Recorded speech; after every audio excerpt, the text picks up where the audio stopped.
v-am spus, se referă la faptul că dacă pactul fiscal în ceea ce privește reducerea deficitului structural și menținerea lui la o anumită limită, nu va fi însoțit de măsuri de creștere economică și de creare de locuri de muncă, Franța ar putea să nu ratifice acest pact.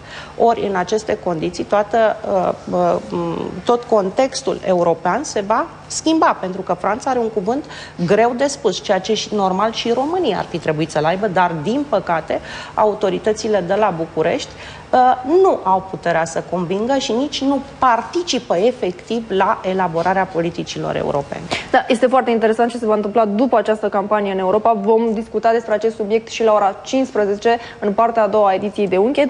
Până atunci vă invit să rămâneți alături de mine, pentru că avem și un proiect controversat aici în România.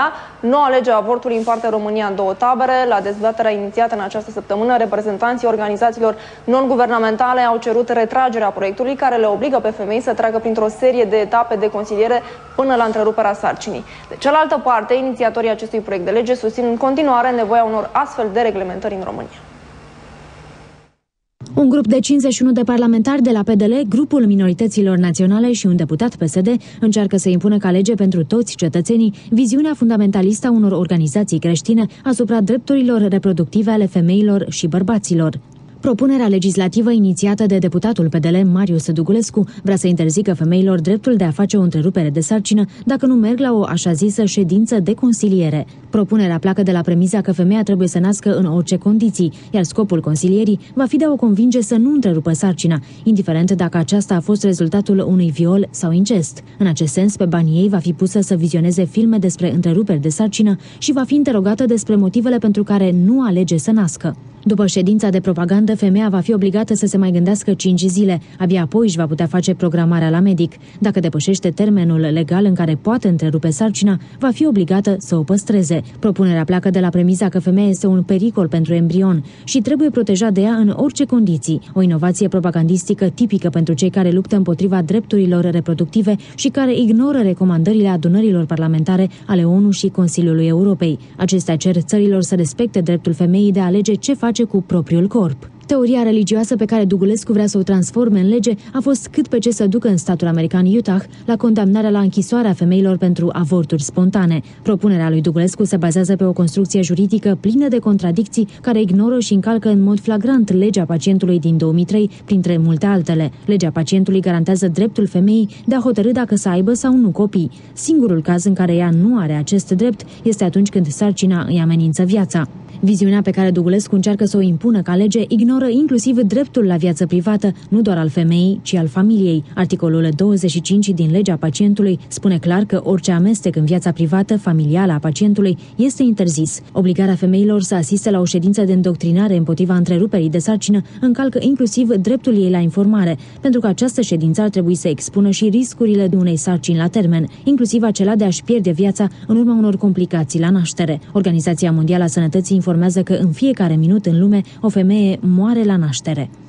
Organizația Mondială a Sănătății cere statelor să asigure cetățenilor accesul la informații despre viața sexuală și despre metodele contraceptive ca o formă de a proteja sănătatea femeilor. Propunerea lui Dugulescu ignoră cu desăvârșire aceste recomandări, deși toate studiile din toată lumea arată că orice restricție impusă avorturilor nu duce la scăderea numărului acestora, ci la creșterea numărului de femei care mor din cauza că sunt nevoite să apeleze la metode nesigure de întrerupere a sarcinii. Discutăm și noi despre acest proiect controversat, am văzut că există o dezbatere, însă nu s-a ajuns la un consens în acest moment. Mi s-a alăturat discuției și doamna Roxana Marinescu, doamna medic, doamna doctor Roxana Marinescu și domnul Toma Pătrașcu, Asociația Secular Umanistă. Vă mulțumesc pentru prezență. Bună ziua! Doamna doctor, mă întreb dumneavoastră pentru că sunteți specialist. Cum vedeți o astfel de lege în acest moment în România? Este nevoie de ea? Nu, în mod sigur nu este nevoie de ea. Prima dată când am auzit despre această inițiativă, m-am gândit la decretul dat de Nicolae Ceaușescu, dacă nu mă înșel, în octombrie 1966. Subiectul avortului în România, avortului la cerere, să știți că este un subiect extrem de sensibil. Și după părerea mea nu ar trebui discutat în acest mod încă 50 de ani de acum încolo. Eu nu spun că o consiliere psihologică nu este bună pentru o femeie. Dar dacă o femeie are un salariu de 500 și ceva de lei pe lună sau nu are deloc serviciu și rămâne însărcinat și decide să întrerupă această sarcină, în ce mod ar putea să o ajute consilierea psihologică? Vă spun eu, până la urmă tot va face avort. Până la urmă, pentru a nu se prezenta la cabinetul de consiliere psihologică, vom ajunge ca înainte de 1989 să-și provoace avort. Și nu numai înainte de 1989, pentru că să știți că aceste avorturi provocate de-abia s-au rărit, să nu credeți că nu mai există. Și am văzut în această inițiativă legislativă și problema impactului psihologic al avortului la cerere pentru femeia respectivă. Eu vreau să vă spun, și vă spun datorită experienței pe care o am în spate, că impactul psihologic este cu mult mai mare atunci când femeia naște copilul și îl abandonează sau îl dă la anumite fundații care precis vor apărea pentru a fi adoptat de altcineva. Impactul psihologic în acest caz nu se poate compara în niciun mod cu impactul psihologic al unei femei care vrea să întrerupă sarcina, că nu-și permite, își dă seama că nu poate crește acest copil. Problema noastră nu este faptul că trebuie să trimitem femeile la psiholog. Există cabinete de planning familial suficiente, ar putea fi puțin îmbunătățită această rețea, ca încă din adolescență aceste femei să fie consiliate. Da. Problema noastră, știți care este? Că noi avem o țară, și eu văd o țară ca o piramidă. Și baza acestei piramide este sănătatea și educația. Dacă aceste două componente nu sunt solide, înseamnă că nu mai putem discuta despre nimic. Iar sănătatea în România, îmi pare rău, aud mereu la televizor că este subfinanțată. Nu, doamnă, nu este subfinanțată, este nefinanțată. Pentru sănătate nu se dă mai mult de 25%, hai să zic 30% din ceea ce ne trebuie. Și atunci, ce să facem? Să înființăm noi cabinete? Am înțeles că Provita, această asociație despre care nu știu foarte mult, are deja 30 de cabinete pe teritoriul României. Să fie iarăși o posibilitate de a cheltui eventual niște bani publici în alte scopuri? Eu cu așa ceva nu pot să fiu de acord.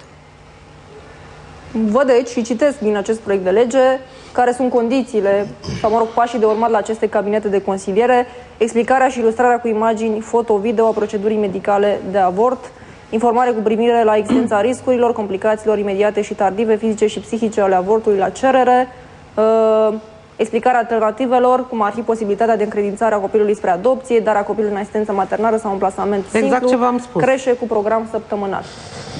Doamna Rovana Plumb. Sigur că am citit și eu legea, aș vrea să punctez câteva lucruri foarte importante. În primul rând, și această lege, ca și legea asistenței sociale, se bazează pe principiul responsabilizării poporului pentru tot ceea ce se întâmplă rău. Legea asistenței sociale spune că de vină sunt săracii pentru că trăiesc în sărăcie, iar această lege, care conceptualizează avortul ca o criză de sarcină, transferă responsabilitatea crizei demografice pe femei, lucru cu care nu putem să fim de acord. De ce spun asta? Pentru că legea are ca adresabilitate o categorie importantă a populației, și anume femeile fertile. Există un studiu de impact asupra acestei legi, care sunt consecințele. Mai mult decât atât, are un caracter abuziv. Plecând de la drepturile constituționale care sunt restricționate prin această lege, caracterul abuziv este și din cauza faptului că se aplică o condiționalitate în accesul femeilor la la serviciile de sănătate. Exclusiv femeilor care sunt fertile, pentru că le obligă să participe la această consiliere și putem să mergem și pe ideea de discriminare, pentru că ea va avea un impact direct asupra acelor femei care nu vor avea posibilitatea să plătească această consiliere. Da, eu mă gândesc de ce nu lasă la latitudinea cuplului sau familiei, pentru că până la urmă femeia este cea care va trece prin toate aceste proceduri de consiliere, dar decizia se va lua la nivelul unei familii. Pentru că nu se gândește așa. Se gândește că, la ora actuală, criza demografică trebuie să fie plătită și rezolvată de către femei în România. Pentru că există o altă concepție, pentru că viziune nu există, în ceea ce privește